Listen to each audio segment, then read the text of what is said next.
Bonjour tout le monde, on se retrouve aujourd'hui pour une vidéo un petit peu spéciale puisque je vais vous parler de faux ongles. Je vais donc vous montrer comment je réalise un ongle artificiel French manucure en résine acrylique.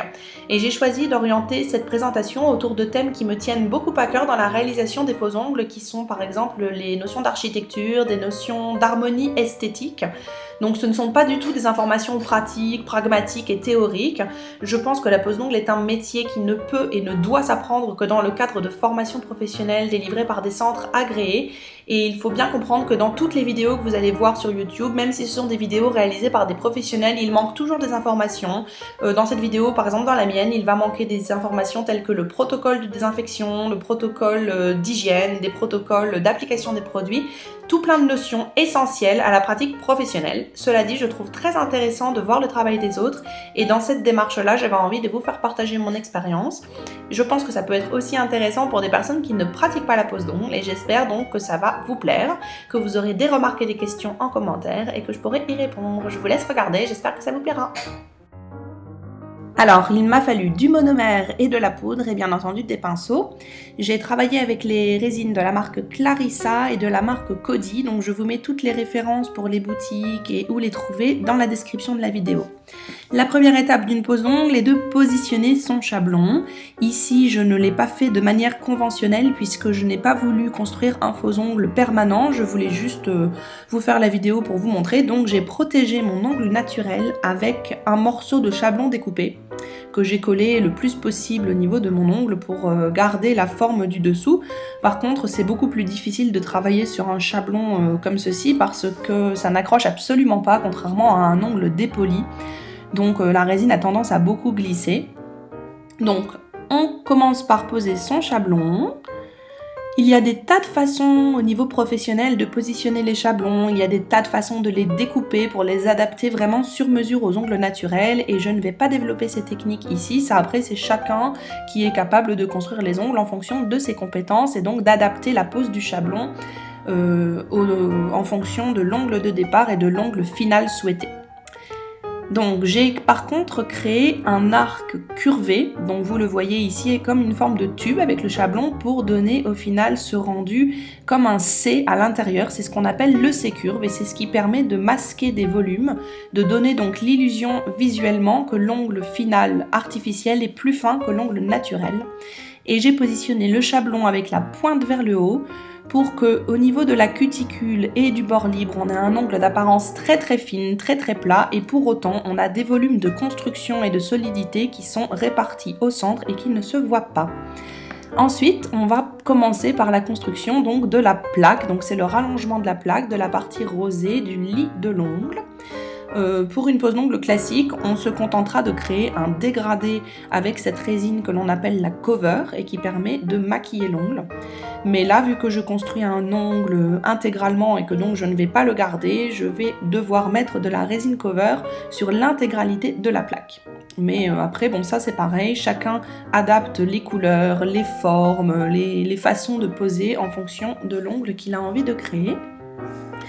Et je vais vous expliquer juste une petite chose qui est très importante, c'est qu'on doit déjà commencer, vous le voyez, à placer son pinceau de façon à créer des sortes de murs verticaux au niveau déjà de la plaque de l'ongle. C'est ce qui va permettre ensuite de limer les côtés de l'ongle, non pas à l'horizontale mais à la verticale. Et c'est ce qui va créer un aspect de grande finesse. Et une autre précision importante concernant la plaque, il est important que la zone que l'on appelle la corniche de l'ongle, donc cette zone de jonction entre la French et la plaque, soit très précise à l'intérieur, que le sourire soit creusé de façon très précise et très définie dès cette étape. Donc on ne positionne pas son pinceau de cette manière, on ne positionne le pinceau et on ne travaille la corniche qu'avec le plat du pinceau pour ne pas l'abîmer. Mais le fait de préciser comme ceci la corniche va permettre un sourire extrêmement bien dessiné une fois qu'on limera les volumes finaux. On fera bien attention également d'avoir les deux côtés de la French au même niveau pour forcément un effet symétrique. Ensuite, on peut pincher, comme je vous l'ai montré, en avance si on travaille assez lentement, comme ça a été le cas pour cette vidéo, pour permettre une création du curve dès la première étape. Et on va venir positionner la résine blanche, donc il faut faire attention à ne pas travailler trop lentement, car plus les boules de résine sont grosses, plus elles vont sécher rapidement. On va venir donc placer sa résine blanche tout le long de la corniche de la plaque. Et là, ce n'est pas grave si on passe par-dessus. Le but est vraiment qu'il n'y ait aucun espace entre les deux, de venir les faire se souder entre elles.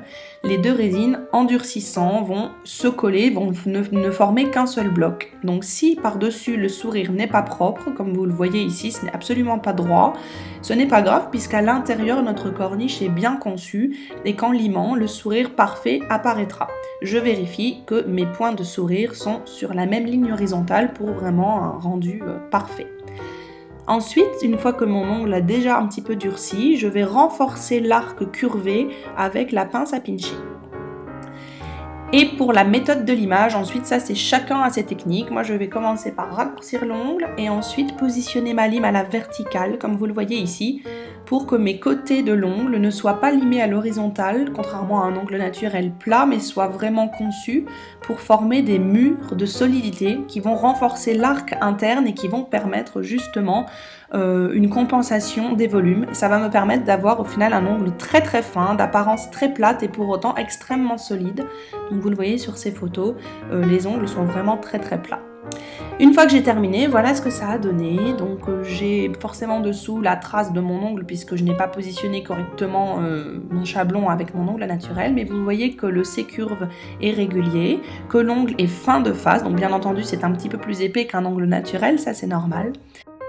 Et cette technique curvée comme ça à l'extrême, moi c'est vraiment ce qui me plaît le plus dans la pose de faux ongles. C'est ce qui va me permettre de construire des ongles un petit peu trichés à la verticale et donc au lieu d'avoir des côtés horizontaux comme mes ongles naturels, vous voyez qu'ils sont limés à la verticale et que vu de dessus, mon ongle est beaucoup plus fin. Vu de profil, vous l'avez vu aussi sur les photos, c'est tout aussi fin. Et vous voyez également que si je le place sur mon ongle à moi, je vais avoir une main d'apparence plus fine que mon ongle naturel. Voilà, cette vidéo est terminée. J'espère que la façon dont je vous ai présenté cette French manucure vous aura plu. J'espère que ça aura aussi pu plaire à certaines qui ne pratiquent pas du tout la pose d'ongles. Je vous dis à la semaine prochaine pour une nouvelle vidéo et peut-être à mercredi dans 2 jours si j'ai le temps pour un petit bonus. À bientôt!